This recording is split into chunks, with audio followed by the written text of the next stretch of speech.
Hello, everybody. Welcome to Flashing Arrows, the show where I cook, drink whiskey, and talk psychology.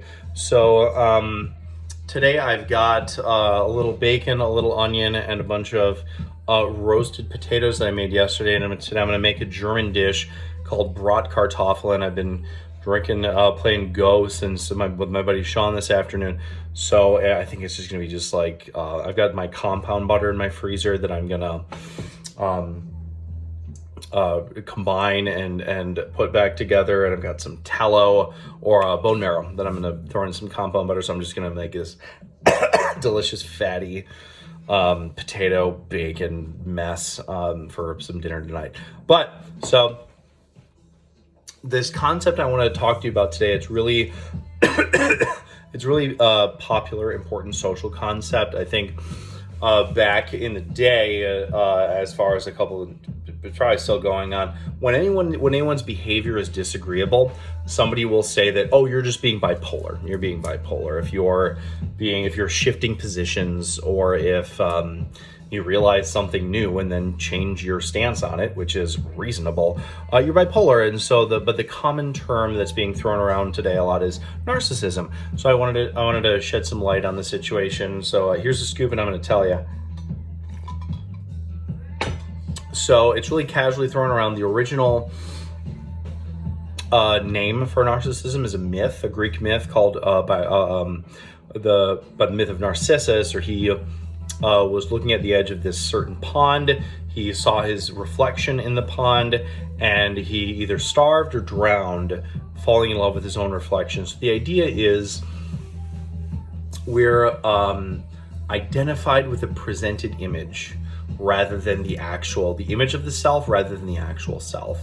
And so I've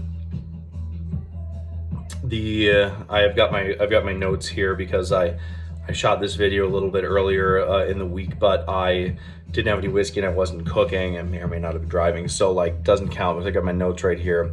But so he saw himself in the world, and he didn't see the world in himself.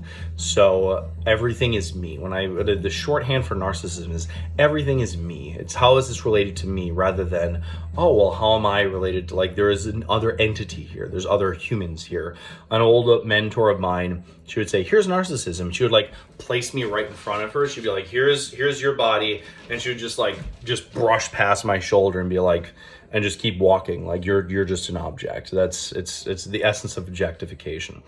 So I always personally, whenever I talk about narcissism, I always like to say somebody has a narcissistic wound, because ideally when parents are raising their children, they need to mirror their children. They need to say oh, that dog was barking and you got a little scared, and it looks like, yeah, you're crying now, and is this, let's talk about this feeling and let's find words to describe. There's mirroring. You show empathy towards this other person, this other human. But the problem with narcissists usually is they had to mirror their parents. Their parents are traumatized. They never got mirrored themselves. And so it's this long chain of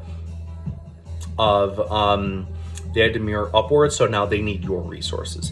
They need to be mirrored. And so the grandiosity that narcissists have is a compensation for depression, and the depression is a compensation for a lot of grief, a lot of parts of themselves that they wanted to flourish, they wanted to grow, but they had to get buried and put away in order to survive their childhood.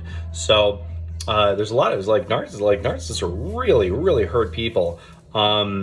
So they had to mirror their parents. They were traumatized and never got mirrored themselves. They need resources. So Professor Dr. Craig Chalquist has a really good definition of it's this constantly inflated ego that needs to be fed resources. And if the balloon, it's this overinflated balloon, and if it pops, they use rage in order to reinflate that balloon. And that rage is annihilation terror, abandonment terror. It's all this stuff from a really wounded child. And so there's a lot more nuanced levels to narcissism psychologically than just someone's behaving selfishly and someone's behaving discourteously. There's more nuanced elements to it. So they need to manage a constant ego inflation. Real narcissism is not as common as what a lot of people think it is. So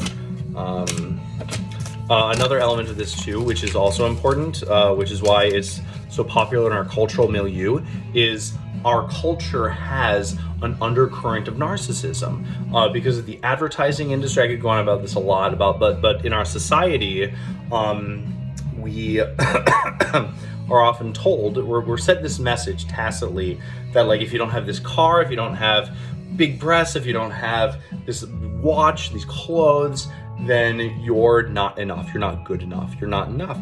And so many people are so identified with how they look, with how they present themselves, rather than the actual self. So, I mean, you can probably tell from my videos, I usually kind of dress like a slob because, or just very like t-shirt, and I always wear a t-shirt and shorts because it's a signal to say I want to make everybody aware.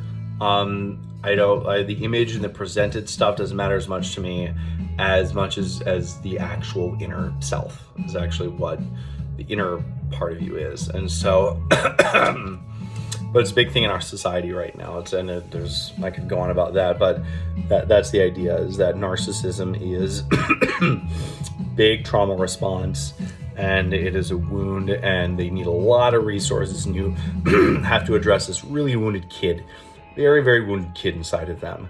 And the narcissists will never show up in therapy, though, unfortunately, because it's never their fault. It's always everybody else's fault, which is what, look at what developmental age that person would be. It's like 2, 3, 4, 5, 6, like child.